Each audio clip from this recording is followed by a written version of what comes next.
ఎన్నికల్లో దాదాపు 25,000 ఓట్ల మెజారిటీతో కాంగ్రెస్ గెలవడం, గతంలో కంటోన్మెంట్ ఎమ్మెల్యే సీట్ని గెలవడం, ఇవన్నీ కూడా కాంగ్రెస్ పార్టీకి ప్రజల్లో పరిపూర్ణమైనటువంటి మద్దతు ఉంది, సానుకూలత ఉంది. కాంగ్రెస్ పార్టీని గెలిపించుకోవాలనే తపన ప్రజల్లో కనబడతా ఉంది. వచ్చే మున్సిపల్ ఎన్నికల్లో కూడా 90% పైగా మున్సిపాలిటీస్ కాంగ్రెస్ పార్టీ కైవసం చేసుకుంటుంది. దానికి కారణం 2 ఏళ్లుగా కాంగ్రెస్ పార్టీ రేవంత్ రెడ్డి గారి నాయకత్వంలో ఇస్తున్నటువంటి అభివృద్ధి, సంక్షేమం ప్రజలు అర్థం చేసుకోగలుగుతూ ఉన్నారు. ఎప్పుడూ లేని విధంగా దావోస్ పర్యటన ముఖ్యమంత్రి గారు 1,78,000 కోట్ల నిధులు తీసుకురావడం, ఇటీవల గ్లోబల్ సమ్మిట్లో దాదాపు 5,70,000 కోట్ల పెట్టుబడులు రావడం అనేది ఇది తెలంగాణ రైజింగ్కి, తెలంగాణ అభివృద్ధి అన్ని రకాలుగా జరుగుతుందని చెప్పడానికి ఒక ఉదాహరణ. విద్యా వైద్యంలో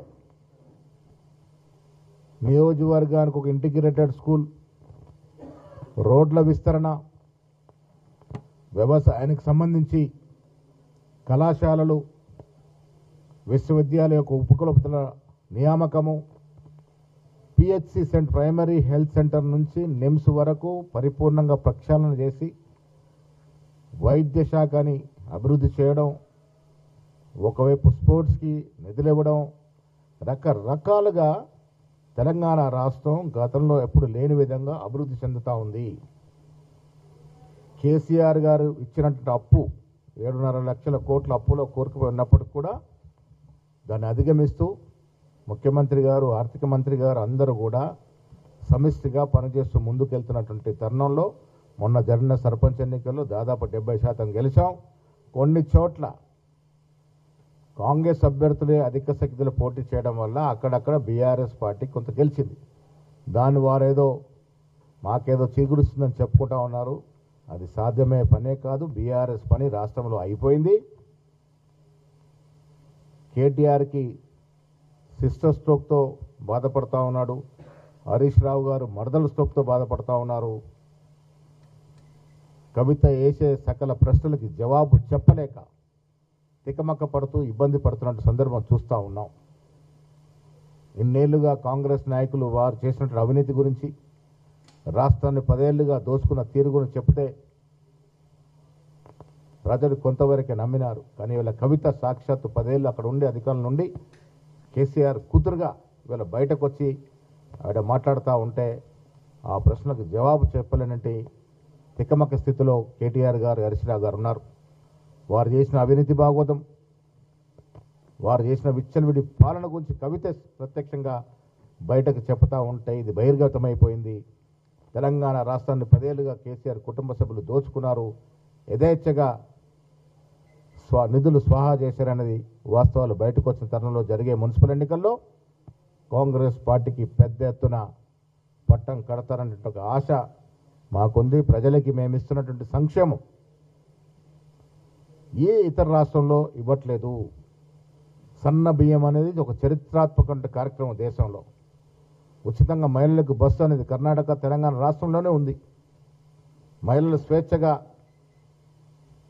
స్వతహాగా బస్సులో ప్రయాణం చేస్తున్న పరిస్థితి. ఇందిరా మిల్లు ఆనాడు ఉమ్మడి ఆంధ్రప్రదేశ్లో కాంగ్రెస్ ప్రభుత్వం ఇచ్చిన ఇల్లు తప్ప కేసీఆర్ గారు ఇచ్చిన ఇళ్ళ సంఖ్య చాలా చిన్నది. వాళ్ళు ఇందిరా మిల్ల పేరిట ప్రతి పేదవాడికి ఇల్లు ఇస్తూ ఉన్నాం.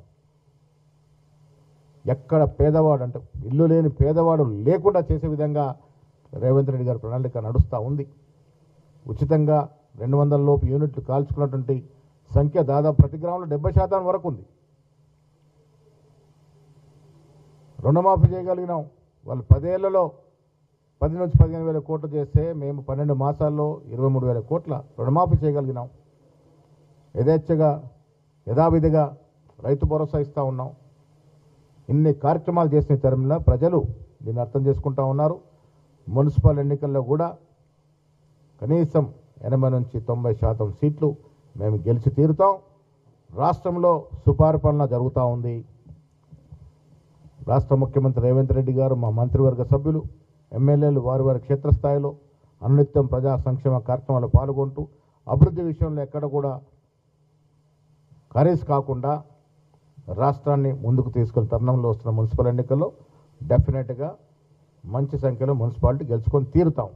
అదేవిధంగా ఖర్గే గారు, రాహుల్ గాంధీ గారు ఇచ్చినటువంటి సూచనల మేరకు ఈ రాష్ట్రంలో కుల సర్వే చేయడం, రకరకాలుగా అన్ని వర్గాల్ని, కాంగ్రెస్ పార్టీ అంటేనే ఎస్సీ, ఎస్టీ, బీసీ, మైనార్టీలే కాకుండా అగ్రవర్ణంలో పేదల్ని కూడా ఆదుకునే విధంగా కార్యాచరణ రూపొందించి రాష్ట్రం అంతా కూడా రాష్ట్రం అంటే బీద ప్రజలు అనే విధంగా పాలన జరుగుతూ ఉంది.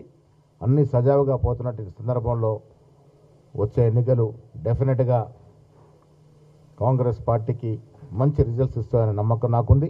ఈ సందర్భంగా మీకు తెలంగాణ రాష్ట్ర ప్రజలందరూ కూడా సంక్రాంతి శుభాకాంక్షలు. కొత్త సంవత్సరం అడిగి అందరూ కూడా సుఖ సంతోషాలతో ఉండాలని కోరుకుంటా ఉన్నాను.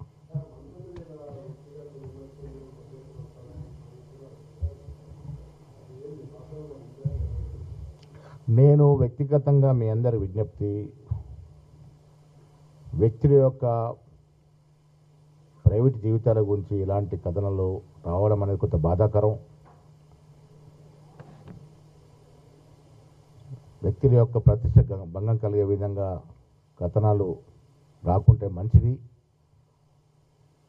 వాస్తవానికి దూరంగా ఈ కథనాలు వస్తూ ఉన్నాయి. ఎన్నో ఏళ్ళు కష్టపడితే కానీ ఒక మంత్రి అయినా, ఒక ఎమ్మెల్యే అయినా, ఒక ఎంపీ అయినా ఆ స్థాయికి రాడు. అన్నేళ్ళు కష్టపడి త్యాగం చేసి ఆ స్థాయికి వచ్చిన వ్యక్తుల మీద నిరాధారమైన ఆరోపణలు చేయడం అనేది మంచిది కాదు. దీన్ని కొద్దిగా తగ్గించాల్సిందిగా మీ ద్వారా మిగతా మిత్రులను విజ్ఞప్తి చేస్తూ ఉన్నాను. ఇప్పుడు మోడీ ప్రభుత్వమే పేర్లు ప్రభుత్వంగా మారిపోయింది. 2014లో అధికారంలోకి వచ్చింది.